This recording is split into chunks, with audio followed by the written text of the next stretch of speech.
Hello, welcome back to the channel. Today, we're diving headfirst into how to use Notion for managing a design project. This is the full 2025 guide, so let's jump right in. First, we're going to create a new workspace. This is where you'll keep everything related to your design project. Here's why this matters. Having a dedicated workspace allows you to stay organized, keep track of tasks, and easily share project information with your team. Now that we've done that, let's set up a project board. This is essentially a visual to-do list.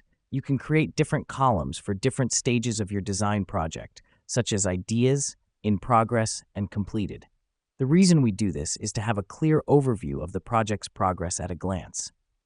Next up, we're going to add tasks to our project board. Each task should include detailed information, such as the task name, description, assignee, due date, and any related files or links. Now, let me explain why this matters. Including all relevant information in each task ensures nothing slips through the cracks and helps your team stay on the same page. At this point, we've got our project board set up and our tasks added. Now it's time to customize our workspace. Notion offers a variety of customization options, like adding covers and icons, changing font styles, and color-coding tasks. Here's what's happening behind the scenes. When you customize your workspace, you make it more visually appealing. This helps us because it can boost motivation and make project management more enjoyable. Finally, we're going to start utilizing the comments section on each task.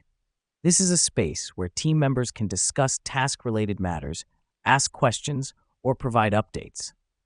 This helps us because it keeps all task-related communication in one place, making it easier to track project progress and spot any potential issues.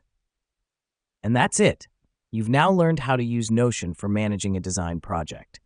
Remember, the key to effective project management in Notion is to keep your workspace organized, your project board up to date, and your tasks detailed. Thanks for watching, and I'll see you in the next tutorial.